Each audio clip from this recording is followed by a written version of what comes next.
Amici di Sport di Più Magazine, buon pomeriggio, ben ritrovati.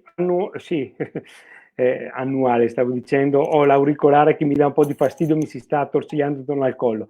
Giornaliera appuntamento di approfondimento sportivo, oggi parliamo di sport, ovviamente come facciamo di solito, però con un occhio un po' di riguardo su quello che è il mondo dello sci, ma non solo ovviamente. Parleremo anche già in ottica futura di Olimpiadi, anche se mancano ancora 6 anni, il tutto sotto la lente di ingrandimento e sotto l'ottica di questo coronavirus che ha un po' scombussolato i piani di società, federazioni, enti di promozione sportiva, insomma ha fatto un po', come si dice in gergo tecnico, di casino. Quindi cerchiamo di capire cosa ci aspettiamo e cosa potrebbe succedere nei prossimi mesi, e lo facciamo con degli ospiti veramente importanti. Vado in ordine alfabetico di cognome, come faccio sempre, quindi saluto e faccio entrare nella nostra virtuale stanza Marco Castioni, presidente della Federazione Italiana Sci per quanto riguarda ovviamente la provincia di Verona. Ciao Marco, buon pomeriggio. Ciao Alberto e ciao a tutti. Poi abbiamo un campionissimo, un ex campione campionissimo di sci ed è Cristian Ghedina. Buon pomeriggio Cristian, ciao. Buon pomeriggio, ciao a tutti. Grazie di essere qui con noi. E poi, ultimo ma non ultimo, Stefano Gnesato, delegato provinciale con Verona. Ciao Stefano, buon pomeriggio. Ciao Alberto, ciao a tutti, buon pomeriggio. Allora, l'argomento l'ho già introdotto, ne abbiamo parlato prima di partire con questa live e ve lo chiedo subito così a botta calda. Questo coronavirus è inutile, ci ha condizionato le nostre vite e sta condizionando tantissimo lo sport. A cosa andremo incontro? Partiamo da Stefano Gnesato, dai, del CONI, così mi dai anche un po' una panoramica di quella che è la situazione veronese. Una situazione critica, molto critica. Se pensiamo che la settimana scorsa abbiamo letto che in Veneto sono stati persi 50.000 posti di lavoro, immaginiamo gli sponsor che ci saranno ancora. Saranno meno. Io sento di presidenti di società sportiva, li sento quotidianamente, come sento presidenti di federazione, ma sono molto preoccupati. Mi diceva un presidente: se l'anno scorso avevo 5 sponsor, quest'anno quanti ne avrò? Dall'altro canto, 50.000 posti di lavoro in meno vuol dire papà, mamme che saranno a casa. Il primo pensiero quale sarà? Lo sport? Non credo, penso che il primo pensiero sarà quello di data a mangiare, quello dello studio e dopo eventualmente quello sportivo. Per cui non sarà un futuro roseo, ma a mio avviso ci potrebbero essere le condizioni per farlo rendere tale. Cristian, tu insomma, sei stato un campionissimo di sci, insomma, il tuo palmarès, guarda, non lo nomino perché chi vuole se lo fa a leggere, però hai vinto di tutto di più, sei stato il più vincente fino a un anno fa circa, giusto? Correggimi se sbaglio. Esatto. Poi ti hanno soffiato questo titolo virtuale, comunque è stato lo sciatore più vincente, no? Italiano e non solo. Adesso hai una scuola di sci, giusto? La scuola sci Mover. La Mover, esatto. Spiegaci un attimino di cosa si tratta e secondo te che ripercussioni potranno esserci anche su questa tua scuola, su questa tua attività? Ma il problema è proprio questo, insomma, no. Tornando alla domanda, insomma, che mi hai fatto, noi sì, abbiamo costituito 5 anni fa questa nuova realtà che si chiama Mover. L'idea è partita da un mio socio, Maurizio Sommariva, che ha messo sul piatto a 2 o 3 persone, un po' di amici, compreso io, quest'idea di fare una nuova scuola, però non principalmente scuola di sci solo, sì, diciamo in primis è scuola, però offrire servizi sportivi a 360 gradi estate e inverno, quindi il pacchetto più grande ce l'abbiamo con gli sci sicuramente, però offrire anche gite, camminate, arrampicate con le guide, giri in bicicletta, abbiamo fatto anche rafting,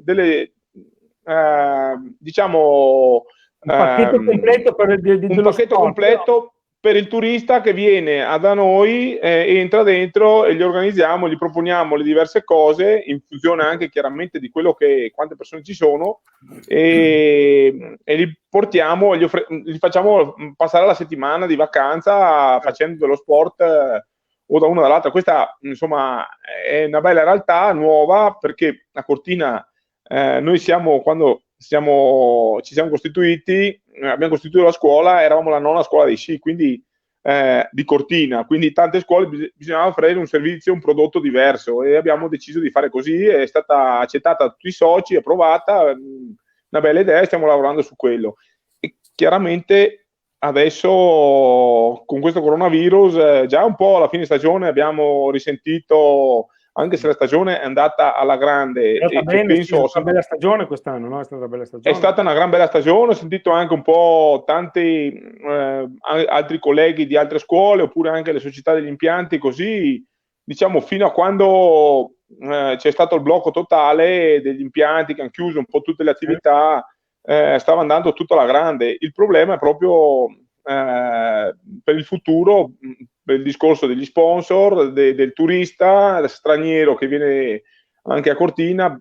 Questo insomma è un grande problema per l'economia non solo nostra, ma dico in generale, certo. E quindi la cosa che bisogna sperare è che trovino subito un antivirus, un vaccino e delle medicine, o eventualmente per curare anche questo virus quando uno lo prende, e si spera su questo, insomma, perché sennò alla fine siamo un po' in balia del governo, che le decisioni, come abbiamo visto tutti, un po' cambiano, vanno, vengono, non si capisce bene che cosa è. Anche un virus nuovo che mi metto anche nei panni loro, di chi ci governa.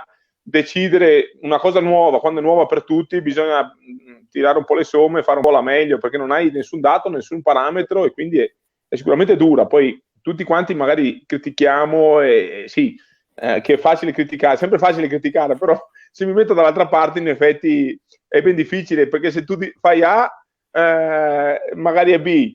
È come, io dico sempre, come l'arbitro di calcio, anche se fischia un fallo netto, evidente, sempre chi comunque c'è sempre chi si lamenta, c'è sempre qualcuno che sbaglia, no? L'arbitro sbaglia, qualcuno che si lamenta, dice che è sbagliato, no, non è possibile, quando è anche un fallo netto, quindi questo è un po' il problema, no? No, ecco, l'unica cosa che forse bisognerebbe che ci fossero, al di là del discorso curare e bloccare questo virus, che cominciassero ad esserci delle risposte, perché sembra quasi che non ci siano, e questo lo allargo un po' a tutti, no? Che non ci siano dei riferimenti o una via ben definita in questo momento, quindi si è ancora in una situazione di limbo, io lo chiamo, e il cittadino e poi ovviamente lo sportivo in questo momento non sa che pesci pigliare. Marco, è così, no? Sì, siamo un po' addormentati in questo periodo. Effettivamente questa crisi sanitaria ci ha veramente ridotti come prigionieri, no, nelle case, e ci ha fatto scoprire magari cose anche piacevoli che non assaporavamo prima. Indubbiamente quello che mi preoccupa è che, usciti da questa crisi sanitaria, entreremo in una crisi economica, come giustamente diceva Stefano. Lo sport risentirà sicuramente questa crisi economica, non solo perché mancheranno gli sponsor alle associazioni, perché indubbiamente anche i genitori dovranno guardare il portafoglio prima di iscrivere i figli a sport così costosi come lo sci. Ma penso anche all'incremento dei costi sostenuti per esempio i trasporti. Se dobbiamo rispettare tutte quelle che sono le procedure sanitarie, capite bene che il pulmino da 9 posti non può portare 9 persone, ma ne porterà 4. Con tutto quello che ne consegue, insomma, ecco, anche per quanto riguarda gli impianti di risalita e via di seguito. Indubbiamente sono d'accordo con Guedo, risolveremo questa crisi solo uscendo la crisi economica sarà l'uscita dalla crisi economica sarà una conseguenza della crisi sanitaria. Speriamo che riescano a trovare appunto le cure adatte per risolvere appunto quello che è il problema principale del momento, ossia l'aspetto sanitario, insomma, l'aspetto della malattia. Certo, speriamo però che nel frattempo, a me spiace mettere il dito sempre lì, però speriamo che comunque non dobbiamo per forza aspettare l'arrivo del vaccino per avere delle risposte, perché purtroppo adesso tutta la stagione, i campionati sono saltati, quasi tutti, non si sa ancora cosa farà il calcio, però tutte le discipline si sono fermate, si vede già in questo momento un minimo di programmazione sulla nuova stagione, perché comunque la 2019-2020 è andata, 2020-2021 bisognava già comunque mettere delle basi. Il problema è, come diceva prima Stefano, e qua ti tiro in ballo, che il rischio è che tante società saltino perché non hanno programmazione, perché non hanno proprio risorse per cominciare a programmare. È un cane che si morde la coda, ma è così, skate, come si dice in Veneto. In Veneto. Ecco, sì, mi intrometto per dire che la federazione è chiusa fino al 17 di maggio, no? Però il Consiglio ha già deliberato qualche aiuto in favore delle associazioni. In pratica il costo della tessera, che decorre dal 1° di giugno, tra l'altro, quest'anno, resterà invariato anche per la prossima stagione, e quindi 35 euro, compreso l'assicurazione e tutto quello che ne segue, per l'adulto e 20 per i bambini. Ma poi darà un contributo per tutte le associazioni di club che si riscrivono o nuovi affiliati di 500 euro, in modo da dare un piccolo incentivo per l'iscrizione della società. Questa dovrebbe essere già una cosa secondo me immediata, no? Tutte, Stefano, le federazioni dovrebbero cominciare a ragionare in questi termini, dare degli incentivi e agevolare a proseguire l'attività sportiva, perché sennò il rischio che... Come primo passo assolutamente sì, servono dei soldi, serve qualcosa di concreto, i soldi, la prima cosa. Credo che in settimana, se non è stato definito, il credito sportivo metterà a disposizione un finanziamento a tasso zero anche per le società sportive, però è chiaro, non ci saranno soldi per tutti. Dopo lì i progetti saranno quelli più lungimiranti che verranno premiati con questi finanziamenti, ne sono sicuro. E questo può anche essere una cosa quello positiva, un aiuto.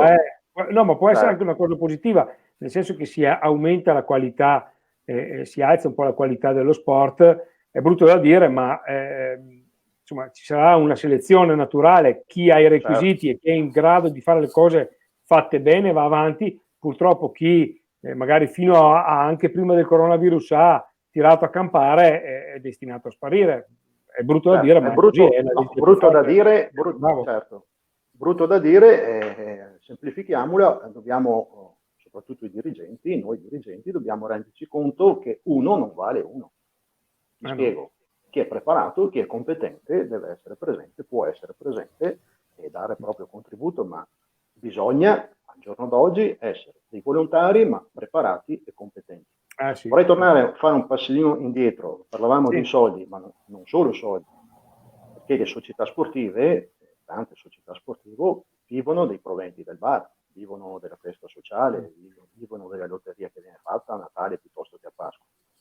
Però devono pagare gli affitti, devono pagare le bollette, pagare il telefono. Allora, anche lì i comuni dovrebbero intervenire, magari sospendere, dilazionare le bollette, anche quello può essere un aiuto per le società sportive, un aiuto concreto che deve arrivare subito. Questo stop imposto dal coronavirus ha fatto sì che le società sportive siano delle aziende che sono andate in perdita.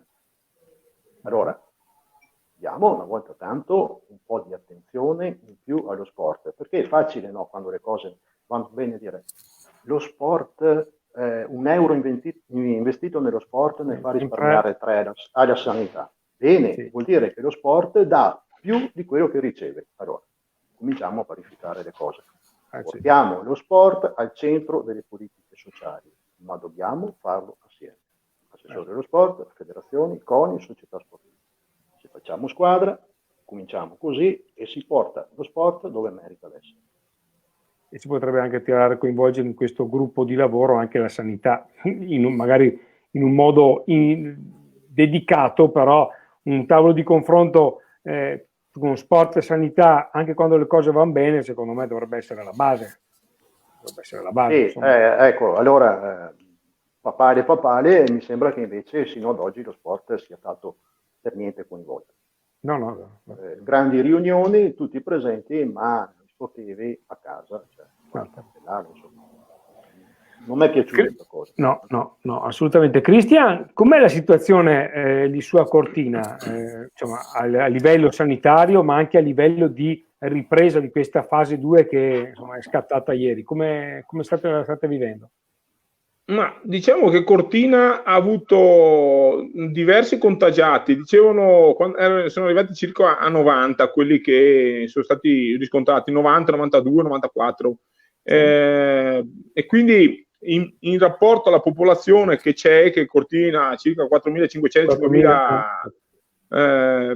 abitanti, che poi sicuramente erano molto di più perché ci sono tanti che si sono fermati qua alle doppie case, dicevano anche alla cooperativa che insomma hanno istituito un servizio che portavano la spesa a domicilio e hanno detto lavoravano tantissimo con le seconde case gente, quindi o si sono fermati, qualcuno magari è venuto su anche di notte per stare un po' più tranquillo, però se consideri, sì, perché nelle città qui, sicuramente in una cittadina era molto più complicato. In un paese di montagna, tipo anche io guardavo anche sempre tanto la telegiornali, televisione, poi tutte le notizie che ci hanno infestato i telefonini, Facebook, i social, si vedeva di tutto di più, però qui almeno riuscivi bene o male ad andare a fare la spesa, non avevi andare a prenderti il pane, andavi giù, andavo giù. Un altro stile di vita, insomma, che è quello che avete tu, insomma, no? Un po' più... È un altro stile di vita, quello che abbiamo anche noi normalmente, no? In montagna così, un paesetto piccolo, non hai queste risse, questi affollamenti, però alla fine dicevano che la percentuale era molto elevata di casi positivi, però ci sono stati forse riscontrati 2 decessi per coronavirus qua a Cortina, persone anziane, uno di 92 e uno di 84 anni, come poi è un po' la media di tutta Italia. Sì. Ma la gente è stata abbastanza brava, in paese, soprattutto la prima settimana, le prime 2 o 3 settimane, si vedeva veramente, quando andavi giù, vedevi, era desolazione totale. Il vuoto completo, sì. Poi qualcuno sicuramente avrà sgarrato perché c'è stata gente che ha fatto magari grigliate o cose così. Ma i fenomeni ci sono dappertutto, Cristian, quindi non è che sì. Insomma, purtroppo. Però no, le cose sono andate abbastanza bene. Adesso pian piano si sta riprendendo un po' le attività lavorative. Ci sono sempre si vede tanta gente, mascherine.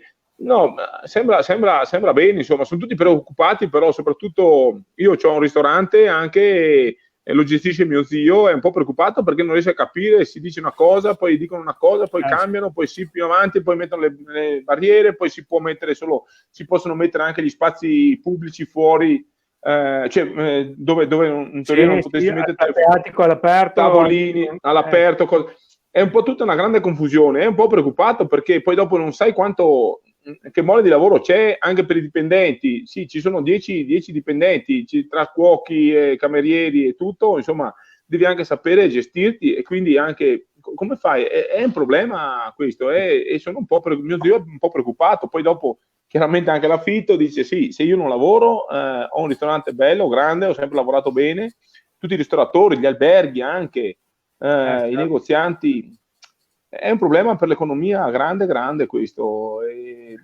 Sì, bisognerebbe essere un po' più chiari, però io sono anche convinto che comunque questo virus sicuramente l'onda di mortalità e di influenzati, di contagiati diminuirà sempre di più anche col passare del tempo. Bisogna la fase 2, bisogna stare comunque attenti, non abbassare la guardia, mantenere quelle precauzioni che ci stanno dicendo, quindi mascherina, guanti o gel, le distanze e quant'altro, e ripartire da quelle, perché poi dopo bisogna ripartire. È inutile che adesso i bravi, posso dire, l'abbiamo fatto quasi tutti, e perché abbiamo fatto i bravi ne siamo usciti anche un po' con le ossa rotte, ma abbastanza bene. Adesso però è il momento di ripartire. Cristian, c'è anche il problema magari un po' più contenuto per voi, correggimi se sbaglio, del turismo, il turismo di regione, era quello che a voi forse mancava un po', no? Forse magari c'è con questo coronavirus la riscoperta del turismo regionale, perché a Cortina, di fatto, correggimi, ripeto se sbaglio, erano dati che avevo, Sì. perché venivano più da fuori regione e da fuori Italia anche, no? Sì, esatto, sì. C'erano anche un po', diciamo, la regione si generano, però principalmente venivano, sai, Cortina è un bel brand mondiale che riscontra il suo successo, la gente si vuole venire, farsi anche solo la passeggiata, il giretto a Cortina, lo straniero, perché comunque Cortina, avendo girato anche tanto in giro per il mondo, avendo visto tanti posti, è veramente una località che poi dopo ci siano tutte, come in tanti paesi, tutte le cose che quello che va e quello che non va, c'è tanto che non va, sì, questo, tante critiche anche dalla gente che mi fa sempre male, in effetti c'è da mettere un po' a posto tante cose, poi però con questi mondiali, queste Olimpiadi che sono state assegnate, si è partiti già a fare tante belle cose, tante nuove opere, tante risistemazioni, quindi questo è un buon punto di partenza. Adesso il grande punto interrogativo è vedere che cosa succederà, insomma, nel futuro. Intanto quest'anno sono saltate le finali, che era il primo vero grande test, le finali di Coppa del Mondo che dovevano esserci dal 16 al 22. Questo è stato un problema sia per noi soprattutto. Ha cercato fino all'ultimo di salvarle, esatto. Ipotizzando di far gareggiare senza pubblico, insomma le solite cose, ma poi alla fine ahimè, a livello sportivo organizzativo è stato un male, perché poi dopo ci ha portato una coppa a casa, perché la Brignone si è portata a casa la coppa, però sì, è stata una perdita per Cortina assolutamente. Sì, però bisogna guardare la fondazione della quale io sono testimonia, insomma, sta lavorando, stanno facendo tutto in previsione dei mondiali del prossimo anno, mettendo anche sul piatto un po' tutte le varie ipotesi e sapendo, organizzandosi di conseguenza a quello che deciderà poi il governo di come se fare eventi, perché non si sa quanto si andrà avanti, se peggioreranno le cose e comunque bisogna cercare di portarlo a casa sto mondiale. Stanno lavorando, la pressione, la Fisi, Infront, è un momento delicato per tutti, però noi siamo pronti dal punto di vista organizzativo, anche se è mancato il grande test delle finali, che bisogna vedere per mettere a posto tutte le ultime cosette. Sicuramente delle cose non sarebbero funzionate, bisogna ricontrollare un po' il tiro, però sono tutti molto fiduciosi, molto convinti, la squadra è bella compatta, unita e stanno tutti lavorando, sono tutti belli convinti di fare un gran mondiale e sono convinto anche io che faremo un gran mondiale. Il grande punto interrogativo è cosa succederà, cosa decideranno, e stanno facendo tutti gli scongiuri e comunque mettendo sul piatto tutte le ipotesi. Voi comunque siete pronti anche ad affrontare eventuali indicazioni che vi darà ovviamente chi dovrà decidere come e proseguire e far proseguire le attività sportive. Stefano, invece su Verona, e qui apriamo un attimino il compasso, Cristian ha parlato di mondiali e di Olimpiadi, poi dopo andremo a parlare anche di Olimpiadi. L'indagine conoscitiva che è stata fatta su Verona ha espresso dei numeri interessanti per quanto riguarda l'attività sportiva, che poi sono uno specchio di quello che può essere in proiezione quello anche a livello nazionale. Ce lo spieghi un attimino, ci fai un po' il punto? Sì, ma allora vorrei partire proprio dall'aspetto nazionale allora a questo punto, no? Sono dati dello scorso anno, a livello nazionale, ad esempio, si sono registrate 1000 società sportive in meno affiliate alle federazioni. Non è un dato positivo, 1000 in meno. C'è stato un aumento dell'abbandono precoce dell'attività sportiva, un aumento dell'attività sportiva non strutturata, quindi con attività sportiva singola, fatta dal singolo, quindi con aumento delle palestre, delle piscine. Questi sono 3 dati riscontrati a livello nazionale che sono in controtendenza con i dati di Verona. Verona noi abbiamo fatto un'indagine conoscitiva con i comuni della provincia a livello di scuole elementari e scuole medie, dove c'è un'adesione praticamente plebiscitaria da parte dei ragazzi e dei bambini all'attività sportiva. Chiaro, una percentuale fisiologica ci sarà sempre che non farà Certo, attività naturale. sportiva. Contenuto, abbiamo contenuto, se è stato contenuto l'abbandono precoce, c'è, ma in forma molto, molto contenuta anche rispetto all'indagine fatta 10 anni fa, più di 10 anni fa ormai. Ecco, contenuto e c'è disponibilità da parte dei ragazzi a mettersi in gioco, a sperimentarsi. Questo è quello che è emerso, sono i dati positivi che sono emersi. Dall'altro lato è anche vero che abbiamo visto che sono i genitori coloro che avviano alla pratica sportiva i ragazzi. È un dato cresciuto in modo veramente forte, mentre è calato quello delle società sportive. Non vengono recepite le società sportive come l'ente, come chi avvicina i ragazzi allo sport, questo da parte dei ragazzi. L'abbandono della pratica sportiva, solito ricalca le indagini conoscitive di 10 anni fa, venivo escluso dalle partite, mi annoiavo, non mi divertivo. Ecco, dovremmo un attimino lavorare su quello che è l'ambiente sportivo, perché tutto il resto dei dati è veramente confortante. E sono certo che questi dati si potrebbero rispecchiare anche in tutto il Veneto. Permettimi una parola, che rappresento il CONI, anche a favore del CONI Veneto, a favore di Gianfranco Bardelle, che è il presidente regionale, per quello che è stato fatto in questi anni. Molte iniziative, molto positive, il trofeo CONI d'altra parte è stato copiato dal trofeo Veneto e quindi devo dire che aspetti positivi ce ne sono a ricaduta su tutta la regione, non solo su Verona. Chiaro, noi parliamo di Verona perché siamo di Verona. Ecco, questo è quanto è emerso. In proiezione futura, devo dire, mi è piaciuta la presentazione della società di Cristala, perché è una società che guarda il futuro. Bisogna che le società sportive offrano più servizi e ci sia soprattutto una coesione fra società sportive, ma lo dicevo anche prima, con i comuni, con i CONI, con le federazioni. Diversamente chi vorrà far da solo sarà destinato al limbo o a sparire, visto la crisi economica.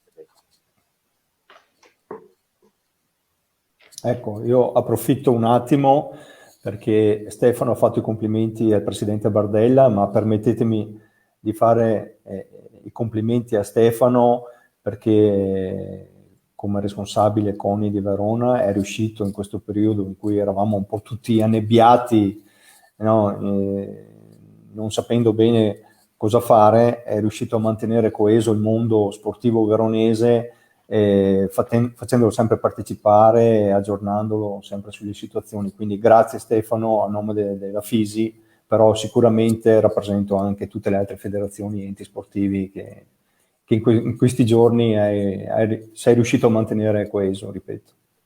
Ma intanto grazie Marco, quanto ti dovevo per questa intervento? Non me lo ricordo più. E il caffè non possiamo prenderlo perché i ristoranti sono chiusi. Vabbè, farò un bonifico.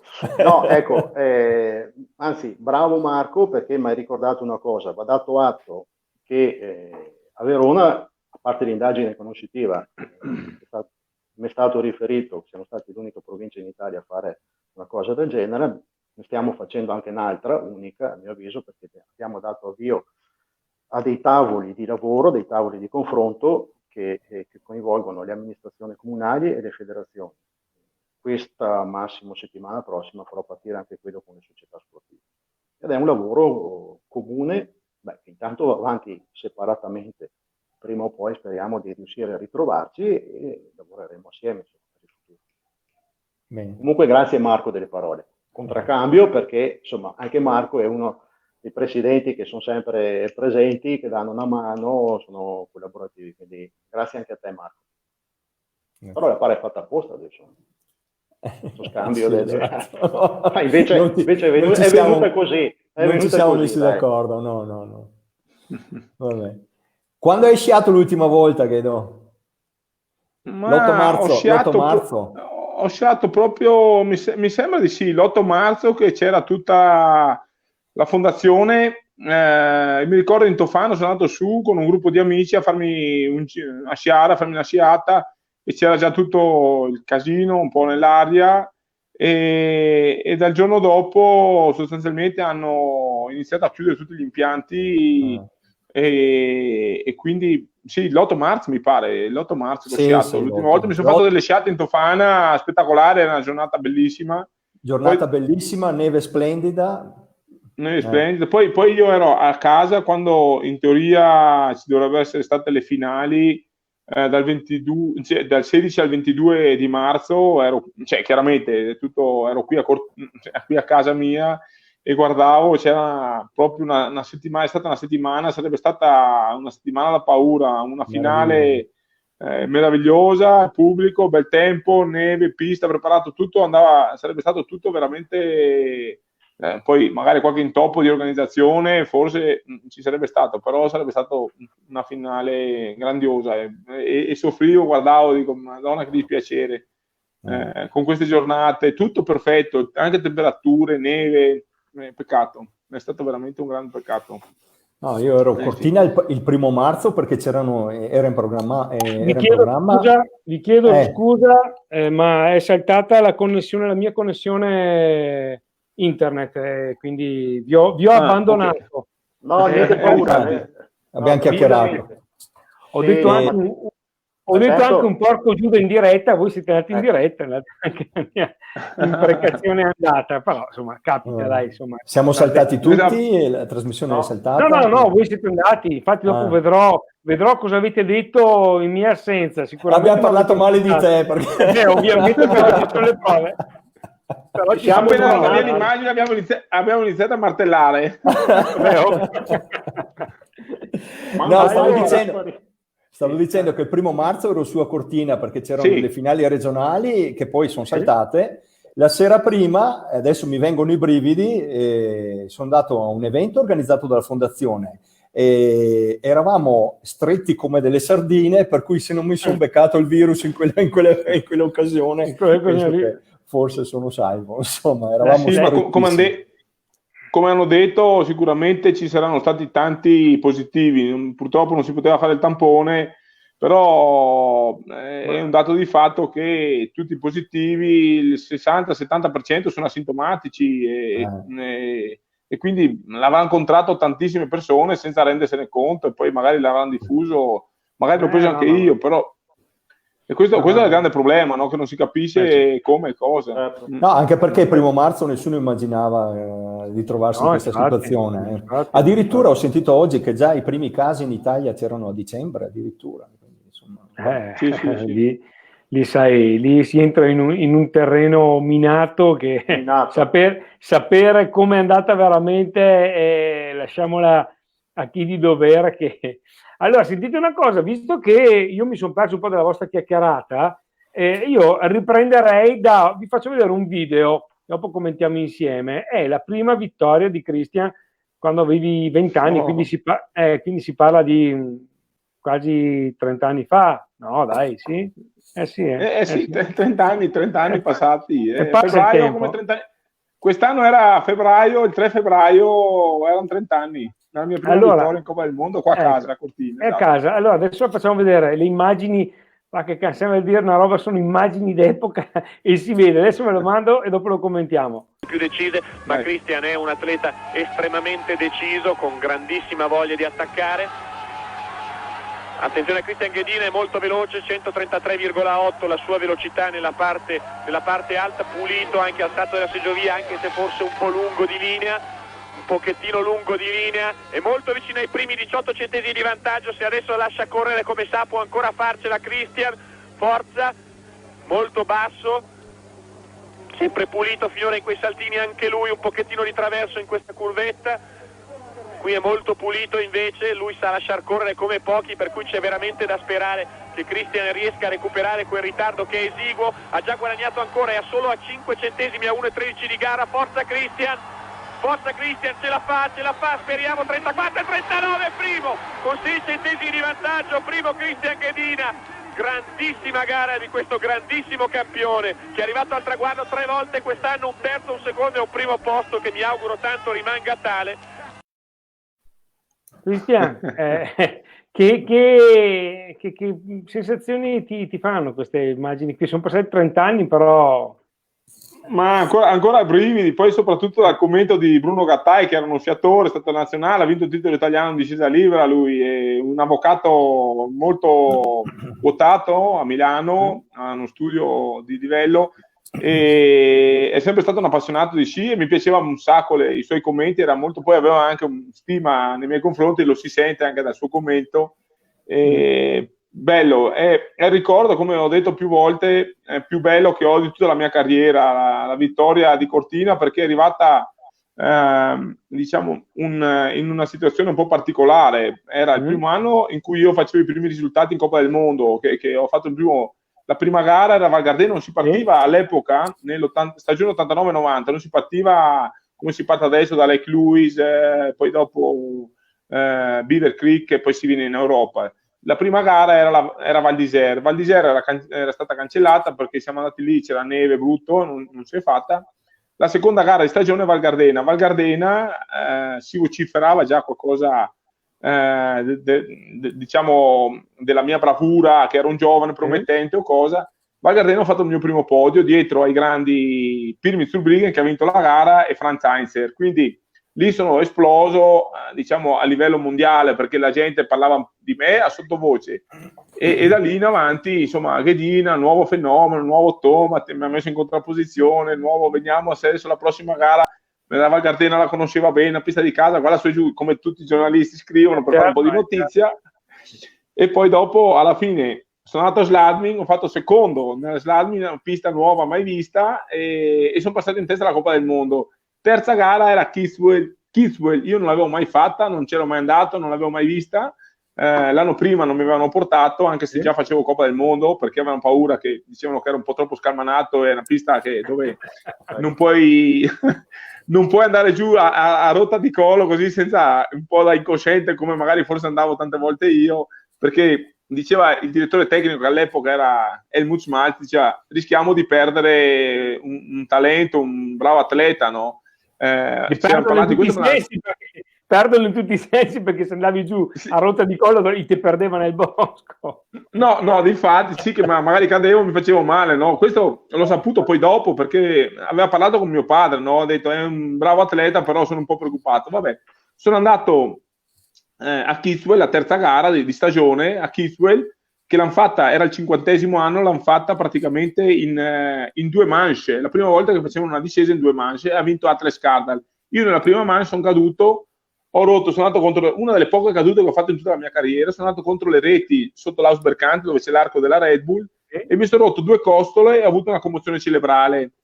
Come ho detto prima, quell'anno lì c'era pochissima neve e quindi le gare erano tutte un po' molto in forse. Le gare successive le avevano cancellate e avevano fatto una richiesta di chi voleva candidarsi per recuperare delle gare di Coppa del Mondo che avesse avuto neve, no?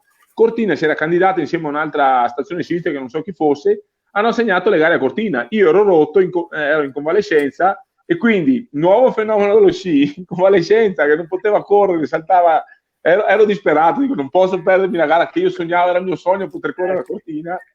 Insomma, alla fine ho tanto rotto le scatole ai dottori, finché sono riuscito a farmi dare l'idoneità. Io ho perso le 2 gare successive che le hanno fatte a Val d'Isère, le hanno recuperate poi dopo di nuovo che aveva neve, e le ha vinte tutte e 2 Oflene, che aveva i miei stessi sci, e io però quell'anno avevo gli sci più veloci dei suoi, quindi ero lì, una pista adatta alle mie caratteristiche, ero lì a casa che mangiavi le mani, morsicavo le unghie, dico che non potevo correre, avevo un'energia addosso. Continuavo a chiamare ogni giorno i dottori, dico guarda che sto bene, e mi fa guarda che le costole non si mettono a posto in una settimana, ci vuole almeno un mese, no? Ma no, sto bene, non sento niente. Così.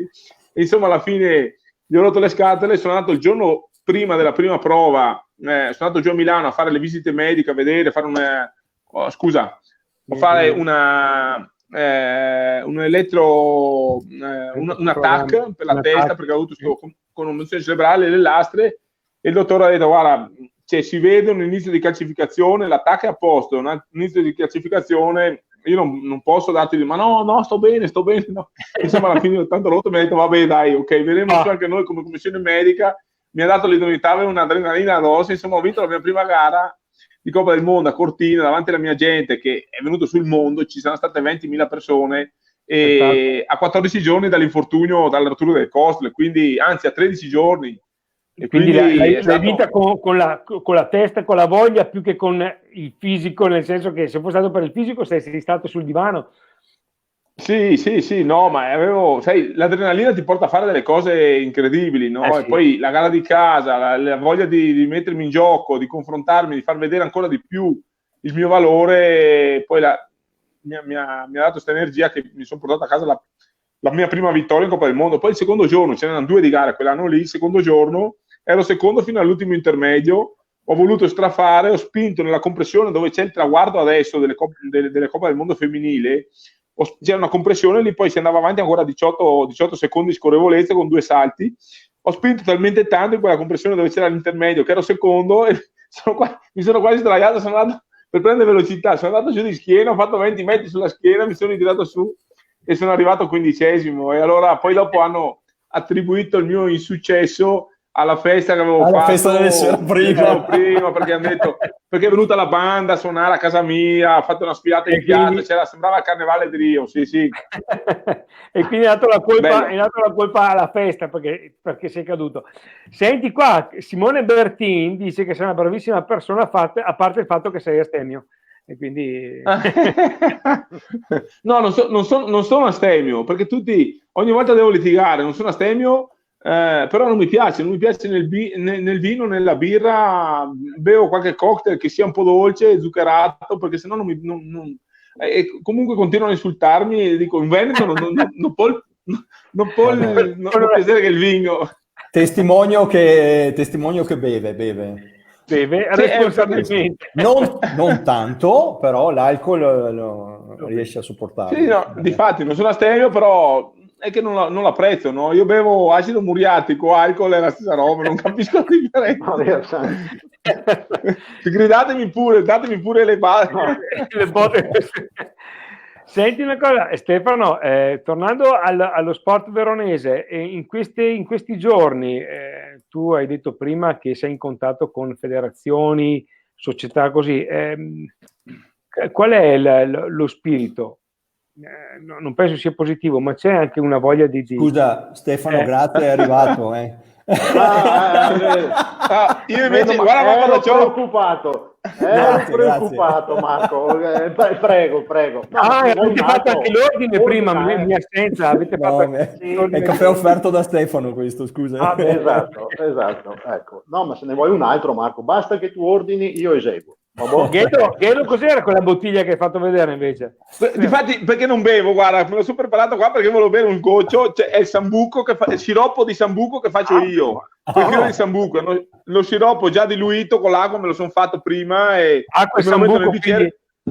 Esatto. Non c'è alcol però dentro. Non è Ugo, è acqua. Non è Ugo, ecco, per esempio l'Ugo mi piace a me, un aperitivo con l'Ugo è molto buono perché è dolce e mi piace.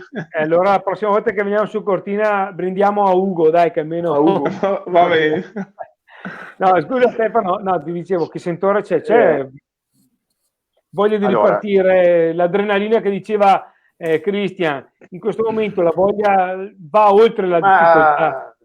C'è desiderio di ripartire, c'è voglia di ripartire, c'è curiosità anche nel ripartire, questa sì, senz'altro è accompagnata dall'incertezza, ma io credo che prevalga la voglia di ripartire. Ecco, ma lo vediamo anche in questi 2 giorni in cui la gente del fatto si è riversata fuori con le mascherine. Io finora in giro gente le ho viste con le mascherine, con tutto quello che serve, con i guanti, ecco. Però si vede un sacco di gente che hanno ripreso l'attività fisica a piedi, in corsa, in bicicletta, ecco. Quindi è sintomo del desiderio di uscire e di ripartire.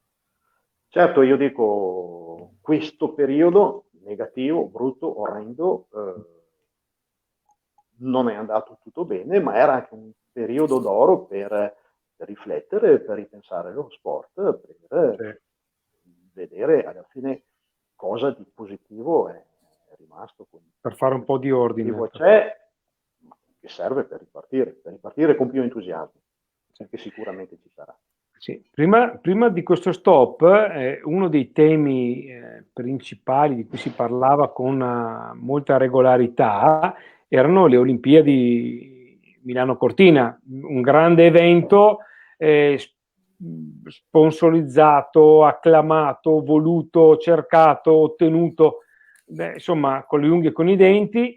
La macchina organizzativa aveva iniziato già i lavori, io sono stato a Cortina a gennaio e si vedeva, insomma, come dicevi tu prima, Cristian, opere di rifacimento, di riammodernamento di strutture magari un po' vecchie, insomma, si era partiti. Adesso questo stop può influire anche su questa macchina organizzativa. Partiamo da Stefano e poi andiamo a giro. Ma guarda, è 2026, quindi ci sono diversi anni davanti. No, io credo di no, credo che anche per Cortina, per le Olimpiadi di Cortina, l'entusiasmo è intatto. C'è modo, tempo eventualmente per recuperare se qualcosa è andato perso, ma assolutamente no. Devo dire, caro direttore, che anche noi avevamo un progetto sulle Olimpiadi di Cortina, e ci viene da ridere, che pensavamo questa road to Milano-Cortina, no, 2026. Sì. Ma recupereremo anche noi quel progetto e lo faremo, cioè, certo. Tutta tranquillità. Magari aprendo il compasso su atleti tipo Cristian, coinvolgendo anche lui, poi dopo gli spiegheremo in privata sede cosa abbiamo in mente di fare, quindi sì, è l'occasione per rifare ordine. Anche devo iniziare a riallenarmi per riprendermi il record di scendere. No, beh, un po' di allenamento serve col vino. No. Ecco, scherzo ovviamente. Ecco. No, ben venga campionati del mondo, ma anche le Olimpiadi. Sono manifestazioni mondiali importanti per Cortina, ma importanti per il Veneto e anche per l'Italia, assolutamente importanti. Quindi bisognerà fare di tutto, ripeto, per recuperare, se qualcosa è andato perso, per recuperarlo, e anzi arrivare puntuali tutti alle date fatidiche, insomma. Non nutro dubbi su questo, assolutamente. Cristian? Sì, in effetti, come adesso diceva Stefano, il tempo è tanto, però alla fine 5 anni è anche pochissimo, e poi l'ha detto bene proprio Armin Vögele quando sono stati assegnati i giochi olimpici di Milano Cortina. Dopo l'assegnazione, Armin Vögele, che era anche lui a Losanna, ha detto: adesso abbiamo vinto la candidatura olimpica di Milano Cortina, però adesso bisogna subito iniziare a lavorare, perché sennò il tempo, 5 anni, sono no domani, sono ieri, perché passano veramente, mi sono accorto anche con questi mondiali, passa velocissimo il tempo, e penso che tutti quanti noi ce ne accorgiamo, perché man mano che vanno avanti gli anni vanno sempre più veloci. Non si riesce a fare quello che si vuole, è tempo veramente frenetico, ormai il mondo d'oggi è così, e in effetti si sta lavorando, si è partiti già con la convinzione delle Olimpiadi, però c'era il primo obiettivo, era il mondiale, e a ruota si seguivano i lavori, tante opere venivano fatte e iniziate a fare per il mondiale, e se poi dopo comunque non venivano terminate andavano avanti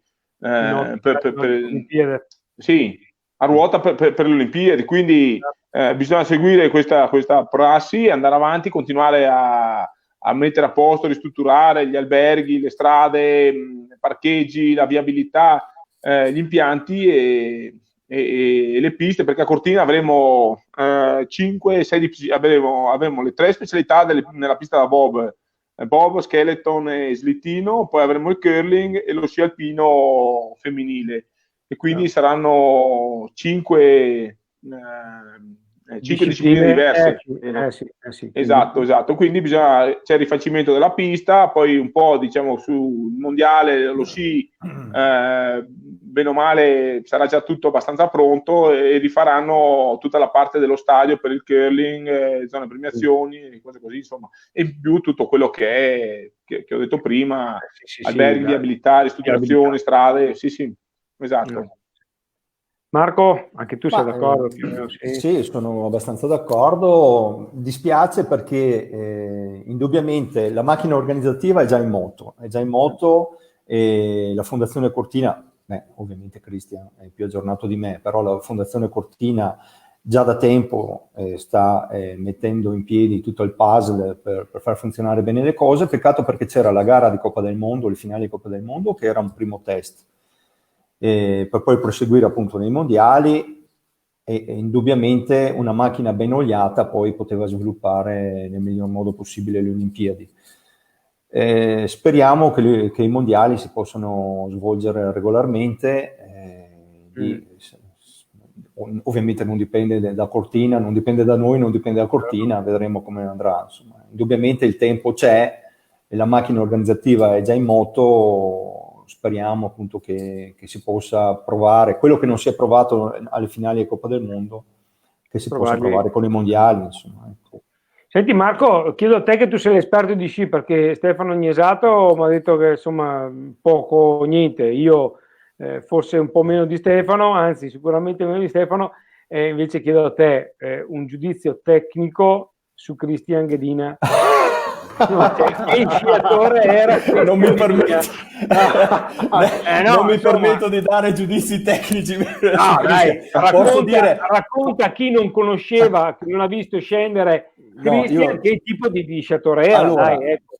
Allora, basta vedere i filmati per capire che è un pazzo scatenato. Indubbiamente, anche per quella disciplina che svolgeva, indubbiamente un po' di pazzia era, non dico utile ma necessaria. L'ho visto sciare, abbiamo sciato insieme anche la stagione scorsa e posso garantire che è ancora pazzo, nel senso che nonostante l'età avanzi, però insomma, addirittura ha sciato con degli sci senza lamine. Io non riesco a capire come sia riuscito a stare in piedi.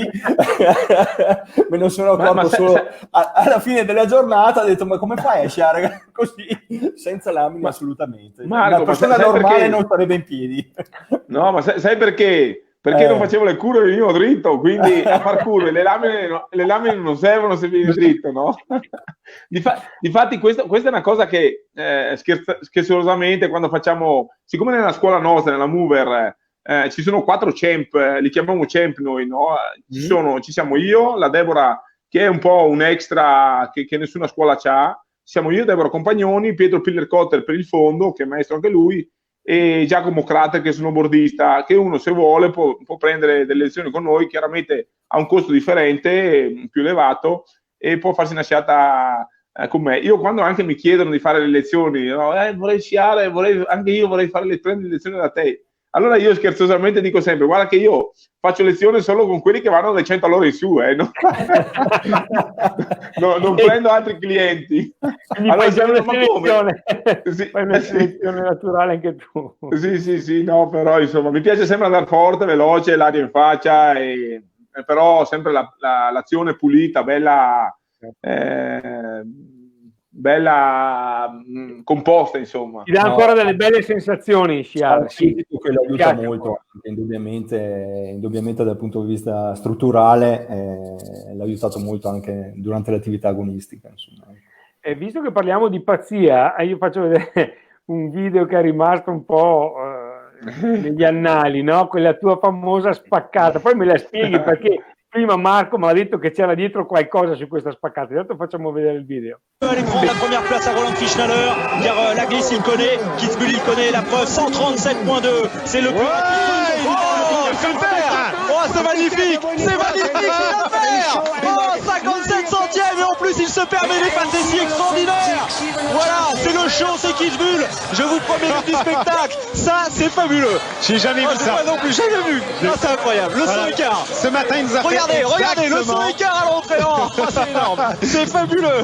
Alors, je vous parlais de ce matin, il nous a fait exactement la même chose à la reconnaissance. Wow. C'est incroyable. Oh, bravo, là, franchement. I francesi, bravo. Allora, spiegami cosa ti è venuto in mente di fare questa spaccata a una velocità stimabile sui 130, 140, 130? Sì, 137, sì, ecco, circa, sì. No, un po' di persone mi hanno detto che è stata una trovata mia di marketing, no? Che magari come adesso ci sono tutti questi influencer che potrebbe essere, se l'avessi fatta per quello, veramente mi ha dato comunque un sacco di popolarità ancora adesso. Ormai mi ricordano tutti per la spaccata, non mi ricordano per per le mie vittorie che ho ottenuto in Coppa del Mondo, mi ricordano tutti, la prima cosa che mi ricordano è la spaccata. No? Beh, se non altro noi ti abbiamo ricordato, insomma, io alzo la mano, ti ho ricordato con la tua prima vittoria, dai, dopo è venuta la spaccata. Sì, no, mi fa piacere, ma io dico nel complesso generale della gente, quando mi vede, mi fanno sempre, sì, bravo, complimenti, però la spaccata, no? E allora, alla fine, veramente, questa cosa qua, ai giorni d'oggi, perché l'ho fatta nel 2004, c'ha comunque un sacco di visualizzazioni, tanta gente continua a guardarla, a ricliccarla e tutto. Ma lì non è stata per niente pensata col fine di fare un qualche cosa per mettermi in mostra o di marketing, no? Io lì che poi dopo mi è servita e in effetti alla fine è stato marketing questo qua, sono stati tutti contenti, tant'è vero che proprio per quel salto là mi sono guadagnato il mio ingresso nel mondo dell'automobilismo, perché mi sono vinto con la Red Bull, che era main sponsor, un test con la Formula 3000 che era il mio sogno, e da lì in avanti è partita la mia piccola carriera automobilistica. 5 anni dopo corso mi sono tolto belle soddisfazioni. Cristian, penso ti si sia staccata l'auricolare o si è, perché ti sentiamo basso. Mi è entrata una chiamata, la mia ragazza che mi sta chiamando, adesso l'ho eliminata. dopo dovrò fare i conti con lei. Ecco, manda che ormai... Sì, e quindi niente, lì la cosa è nata perché l'ho fatta in ricognizione e io, siccome a me mi accendi veramente con un niente, basta un cerino anche consumato quasi che mi accendo subito, sì. Allora mio cugino che in ricognizione mi ha visto che ho fatto una spaccata sull'ultimo salto a bassa velocità, poi mi ha chiamato a lui e mi ha detto devi sempre fare le tue pirlate. Dico, ma perché? A cosa ti riferisci? Non sapevo neanche a cosa si riferisse, perché per me era veramente normale amministrazione, certo. I giochini. Allora gli ho detto, mi hanno detto sì, la spaccata, hai fatto la spaccata sull'ultimo salto, devi sempre fare il banfone, no? Dico, guarda che per me questo è giochi da ragazzi, questo lo faccio, è vita quotidiana, no? Chiacchierone, banfone, no? Gli ho detto, beh, scommettiamo che te la faccio, in gara, no? Ha detto, ma va, allora mi ha detto, neanche a buon, neanche a uomo. Dico, beh, scommettiamolo, dai, pizza e birra, neanche a buon, neanche a uomo, in Veneto si capisce, perché io dico a uno del Lazio, un toscano, forse non capisce. E allora, scommessa, pronti via, e ho fatto questa spaccata. Mi sono visto era una sfida contro di lui, perché mi ha ferito sul mio orgoglio personale. Ha toccato appunto proprio lì dove non doveva pungere. Esatto, quindi... esatto. Qua Simone Bertini, Simone Bertini, giusto che siamo ma gli influencer, perché dicevi che se l'avessi fatto adesso come influencer non rischiano di aprirsi come un'albicocca. Effettivamente c'era qualche rischio in quella tua no, in effetti se sbagli lì, però se sbagli lì se ti va bene ti raccolgono col cucchiaino, se ti va male forse puoi anche lasciarci le penne, perché 2 anni successivi al mio salto, o 2 o 3 anni dopo, Daniel Albrecht, uno svizzero atleta, un promettente, che dicevano che era il nuovo futuro campione che avrebbe vinto Coppa del Mondo generali, perché andava dappertutto, ha fatto una caduta affrontando il salto in maniera normale, non so se in gara o in prova, penso in gara, e ha fatto una bruttissima caduta, è rimasto in coma 1 mese e mezzo, ha rischiato di morire, veramente era più di là che di qua, e poi da lì in avanti ha smesso sostanzialmente di sciare, non è più rimasto quello di una volta, è provato a ritornare, ma basta. E quindi sì, però sai, se tu sei consapevole dei tuoi mezzi, sai fino a dove puoi arrivare, cioè sai che se tu quella curva con la macchina la puoi fare, o per la forza che c'hai con gli sci, tu quella curva la puoi fare fino a 60 all'ora, se provi a farla a 70 all'ora forse ti va bene una volta, ma se la devi fare a 80 all'ora come la faccio io, che magari mi viene normalmente senza problemi, non puoi osare. Io ero convinto delle mie capacità e quindi l'ho fatta con molta, se no non avrei scommesso, non l'avrei fatta, non mi sarei osato di fare la battuta a mio cugino. Certo, con consapevolezza, insomma. Sentite una cosa, qui siamo quasi all'ora che vi avevo promesso, vi ho lasciato anche un 10 minuti che vi siete detti quello che vi siete detti, quindi dopo mi vado a rivedere la replica se mi avete insultato troppo. Vi lascio un attimino con un'ultima riflessione. Allora, abbiamo parlato di Covid-19, abbiamo parlato di sport che è in difficoltà, abbiamo parlato di come ipotizziamo una riapertura e un riaffrontare l'attività sportiva.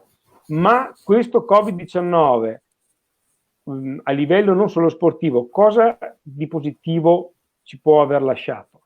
Se ci ha lasciato qualcosa di positivo. Stefano e poi a giro. Ma lo dicevo prima, la grande possibilità di riflettere e di ripensare lo sport, guardando al futuro, di pensare al futuro. Questo, ma anche a livello sociale.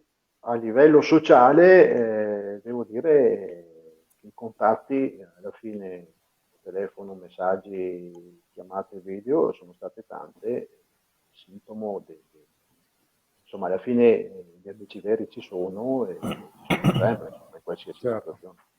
Certo. Cristian?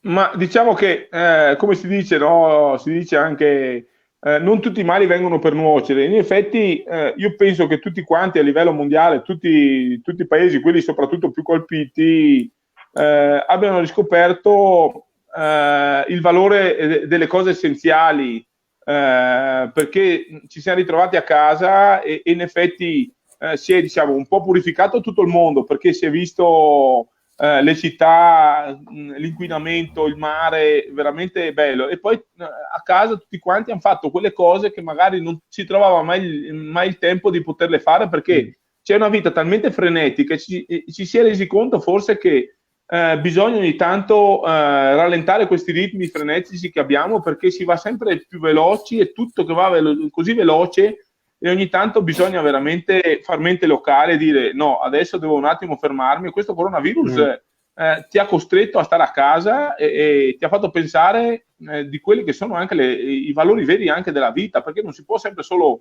lavorare e tutto è sempre progress, work in progress, andare sempre in crescita. Sì, chiaramente bisogna crescere, però bisogna anche dare priorità a delle cose e valore anche alle cose. Questo secondo me è insegnato anche tanto. le cose più semplici, che magari sono quelle le cose più semplici, i valori, la famiglia, anche gli affetti. Questo è veramente, secondo me, questo è stato importante. Certo. Marco, che dopo ho un messaggio da farti vedere per te, che è arrivato.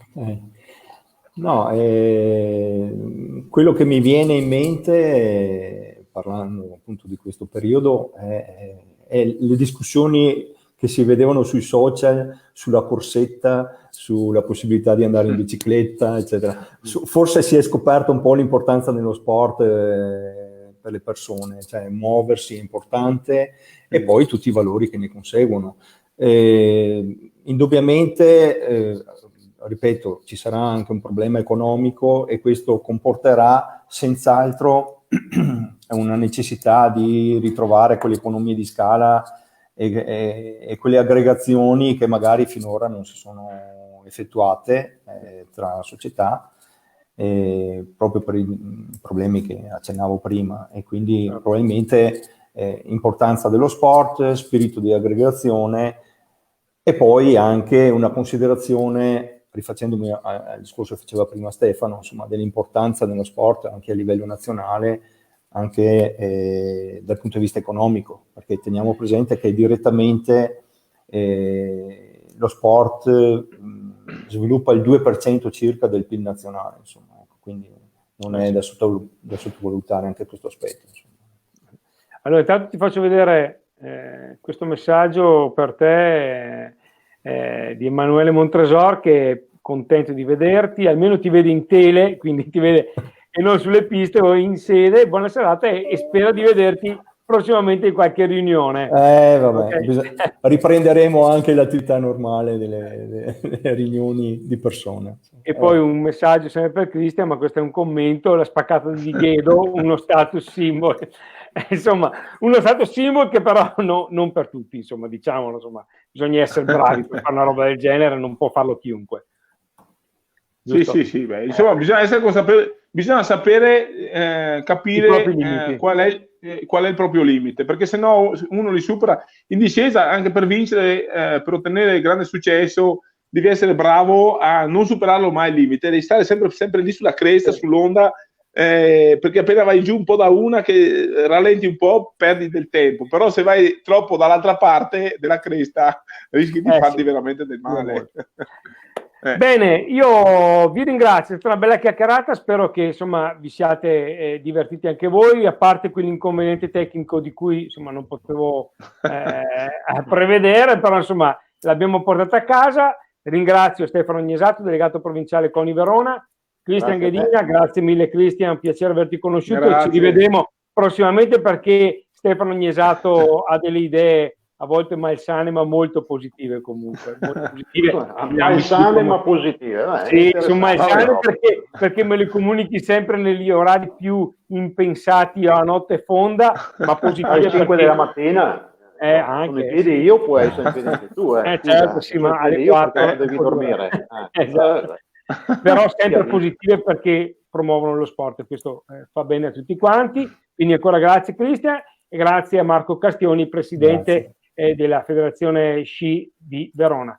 Io vi auguro buona serata ai nostri spettatori, e alla prossima edizione, alla prossima puntata. Ciao, grazie. Ciao. Grazie mille.